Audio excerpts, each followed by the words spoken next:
The Distress Cal opening scene. The Galactic Council receives an urgent distress signal from the peaceful Velan colony on the border moon of Theta 7. The Velans are a fragile species, tall, thin beings with translucent skin who have never known violence. A pirate fleet called the Red Claw has surrounded their moon and demands surrender within 3 rotations. The Council's decision. Council leader Mora calls an emergency session. The nearest peacekeeping fleet is weeks away. In desperation, they contact Earth, the newly discovered Death World whose inhabitants have just been granted probationary membership. The humans have proven useful in past conflicts, though their methods are concerning. Meeting the humans. Captain James Riley and his small crew arrive at the Council station in their modest transport ship, the Wanderer. Riley is a former military officer, now leading a civilian aid mission. With him are medic Emma Torres, engineer Pete Kumar, and pilot Alex Chen. They seem friendly, almost casual, which unnerves Mora.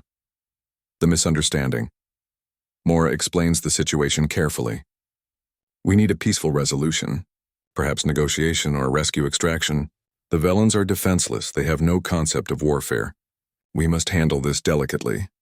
Riley nods, asks a few questions about the pirate numbers, their weapons, and the Velan population. Mora feels relieved. These humans understand subtlety. We'll handle it, Riley promises. Give us 48 hours. The wrong interpretation. What Mora doesn't realize is that humans heard defenseless people under threat and violent pirates and came to a very different conclusion than intended. To them, this isn't a negotiation situation, it's a rescue operation. And on Earth, you don't negotiate with those who threaten innocence. Arrival at Theta 7. The Wanderer approaches the blockaded moon. Pete has retrofitted their ship with military-grade scanners borrowed from an old Earth destroyer. They count 15 pirate vessels, heavily armed but disorganized, clearly not expecting real resistance. Riley contacts the Red Claw leader, a brutal commander named Vorg. This is Captain Riley of Earth. You're holding peaceful civilians hostage. Stand down immediately. Vorg laughs over the comm. One small ship? The Council sent you to die, human. Last warning, Riley says calmly. Release the Velans and leave. Now. Vorg cuts the transmission and orders his ships to open fire. Part 1. Ending. Emma watches the sensor display as 15 pirate ships turn toward them, weapons charging. James, they're not backing down. Riley's expression hardens. He glances at Pete. How long until the surprise is ready? Pete grins. Surprise is ready, Captain. Just say the word. Alex adjusts their flight path, weaving between the first volley of plasma bolts with impossible precision. Reflexes. Honed on a high-gravity world where split-second reactions mean survival. Then let's show them what happens when you threaten defenseless people, Riley says. Deploy the drones. The cargo bay opens and dozens of small objects scatter into space. The pirates ignore them, too small to be threats. But within seconds, each drone attaches to a pirate hull and begins cutting through their shields with focused plasma torches. Ancient Earth military technology, considered primitive by galactic standards but devastatingly effective when used creatively. Vorg's confident voice turns panicked on the open channel. What is this? They're tearing through our shields. That's called strategy, Riley responds. Every ship you have is now compromised. You have 60 seconds to evacuate to escape pods before we breach your life support systems. After that, we stop being nice. On Theta 7's surface, the Velans huddle together in their transparent dome cities, watching the sky in terror. They don't understand warfare, but they can see the flashing lights of battle above. Back at the Council station, Mora receives an automated update from the sector. Human vessels engaged at Theta 7. She feels a cold dread. What have the humans done? She wanted peaceful negotiation, not conflict. She frantically tries to contact Riley, but his comm is focused only on the battle. The part ends with both situations in motion, the humans executing what they believe is a righteous rescue operation, while the Council fears they've unleashed something uncontrollable. The Deathworlder solution, the battle unfolds. Vorg's fleet panics as the small drones continue their work. 3 pirate ships attempt to flee, but Alex cuts off their escape route with expert flying. The Wanderer moves with aggressive speed that shouldn't be possible for a transport vessel. human reflexes and modifications making it dance through space like a predator. 30 seconds. Riley announces coldly over the open channel. 2 pirate vessels explode as their captains refuse to abandon ship and try to fight back. The drones had already compromised their reactor shielding. Emma winces at her medical station but says nothing.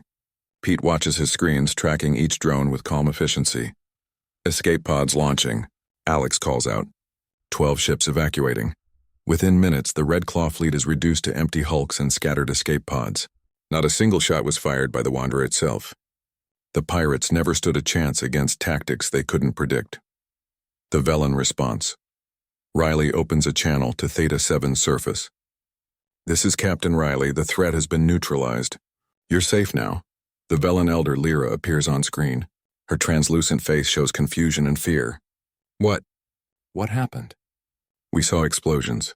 We saw ships destroyed. The pirates are gone, Riley explains gently. They won't hurt anyone again, but... The violence, Lyra whispers. We heard screaming on the intercepts. We saw death. Riley's expression softens. He realizes something is wrong, but isn't sure what.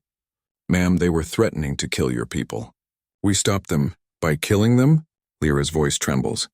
The council promised peaceful resolution. They promised no harm would come to anyone. Riley looks confused. No harm to you? The pirates made their choice. The transmission ends abruptly as Lyra turns away, her people gathering around her in distress. They had expected salvation, not carnage, even if the carnage was inflicted on their enemies. The council's reaction. Back at the council station, Mora watches the battle reports with growing horror. Casualty estimates: 43 pirates dead, over 200 injured. Property damage extensive. Mission outcome: complete tactical victory. She immediately contacts Riley, her voice shaking. Captain Riley, what have you done? Riley appears on screen looking tired but satisfied. Mission accomplished, Counselor. The Velens are safe. The pirate fleet is destroyed. Mora's voice rises. We asked for peaceful resolution. We wanted negotiation, extraction, diplomatic pressure, not a massacre. Now Riley looks genuinely confused. Counselor, with respect, you said defenseless people were under threat from violent criminals. You said the Velens had no concept of warfare and needed protection. We protected them. By starting a war, Mora demands. By ending one before it started, Riley corrects firmly. Those pirates threatened innocents. On Earth, that's not something you negotiate. That's something you stop. Emma leans into frame. Counselor, we saved lives. The Velens are unharmed. Isn't that what matters? Mora struggles to explain. You don't understand. The Galactic Council operates on principles of minimal force, diplomatic resolution, and preservation of all life, even criminal life. What you did, it's not how we handle these situations. Pete speaks up from his station. So what do? Let the pirates take hostages? Pay ransoms? Hope they don't kill anyone while you talk for weeks? We find peaceful alternatives, Mora insists. And how many people die while you're finding them? Riley asks quietly. The question hangs in the air. The aftermath. The Wanderer docks at Theta 7 to deliver medical supplies and assistance. The Velens accept the help, but keep their distance from the humans. Children hide behind adults. The transparent-skinned people whisper among themselves, their fear obvious. Emma tries to treat a Velen who injured themselves during the panic, but they flinch away from her touch. Please, Emma says gently. I just want to help. You killed for us, the Velen says softly. We never asked for death. We don't understand death by choice. Riley watches from a distance, finally understanding the magnitude of the cultural gap. On Earth, protecting the innocent through force is heroism. Here it might be seen as barbarism. He receives a message from Mora. Return to Council Station immediately. There will be an inquiry into your actions. Your probationary membership status is under review. Understanding Deathworlders. The inquiry. The council chamber fills with representatives from dozens of species. Riley and his crew stand in the center, surrounded by curious and fearful eyes. Mora presides over the hearing, her expression grave. Captain Riley, she begins formally. You were sent to resolve a hostage situation peacefully. Instead, you engaged in combat, killed 43 beings, and traumatized the very people you were meant to save. How do you justify this? Riley stands straight, military bearing clear. We saved innocent lives from immediate threat. We acted to protect those who couldn't protect themselves. An insect-like delegate named Trill clicks his mandibles. But violence was not necessary. We could have negotiated. We could have paid compensation. We could have relocated the Velans. While the pirates did what? Pete interrupts. You think they'd wait patiently? On Earth, we learned that predators don't stop because you ask nicely. Earth is a death world, Mora says quietly. Your planet taught you to see threats everywhere, to respond with overwhelming force. But most of the galaxy doesn't live that way. Most species never developed your intensity. Emma steps forward. Counselor, respectfully, maybe that's the problem. You've built a civilization so peaceful that you forgot how to deal with those who reject peace. The Velan testimony. Lyra enters the chamber, moving gracefully despite her obvious discomfort. The council falls silent. Elder Lyra, Mora asks gently, please share your perspective on what happened. Lyra's voice is soft but clear. The humans frightened us. We saw death, heard violence. These things are alien to our nature. She pauses. But I must speak truth. The pirates also frightened us. They promised to take our children to sell them as slaves. They laughed when we begged for mercy. She turns to Riley. Captain Riley, your methods horrify us, but your results saved us. We are alive because you acted when others only talked. Her eyes glisten. I don't know if I should thank you or fear you. Perhaps both. The philosophical divide. An elderly delegate named Oris, resembling a floating jellyfish, speaks with a musical voice. This reveals our fundamental problem. For 10,000 years, the Council has maintained peace through understanding and patience. We've forgotten that some beings choose violence.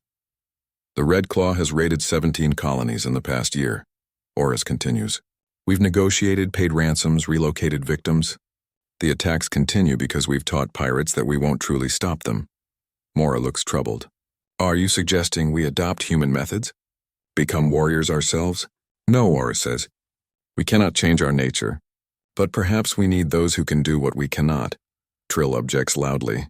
You want to make humans our attack dogs? Unleash Deathworlders whenever we face problems? Riley's jaw tightens. We're not attack dogs. We're people who understand that sometimes protecting the innocent means stopping the guilty. If that makes us monsters in your eyes, fine. But those Velan children are alive because we acted. The compromise. After hours of debate, Mora calls for silence. I propose a solution. Earth will remain a council member, but with specific conditions. Humans will be called upon only when peaceful methods have failed, or when immediate action is required to save lives. They will operate under council oversight. But, she continues, looking at Riley, you must also learn our ways. Understand that for most species, death is the ultimate failure. Your methods work, but they come at a cost to our collective soul. Riley nods slowly. We can accept that. But the council must accept something too. That sometimes inaction also has a cost. Every moment you spend negotiating with pirates, innocents suffer. Alex speaks up for the first time. Maybe we need each other. You remind us that life is precious, even our enemies' lives. We remind you that protecting the innocent sometimes requires hard choices. The resolution. The council votes. Earth's membership is confirmed with the new designation, Emergency Response Specialists. The humans will be the shield when diplomacy fails, the option of last resort. As they leave the chamber, Emma asks Riley, did we do the right thing? Riley watches the Velan delegation through a window. Lyra's people are alive, returning to their moon, rebuilding.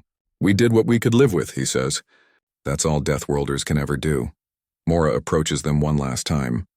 Captain Riley, the council will call on you again. Probably sooner than any of us would like. Riley extends his hand, an Earth gesture of partnership. When you do, we'll answer.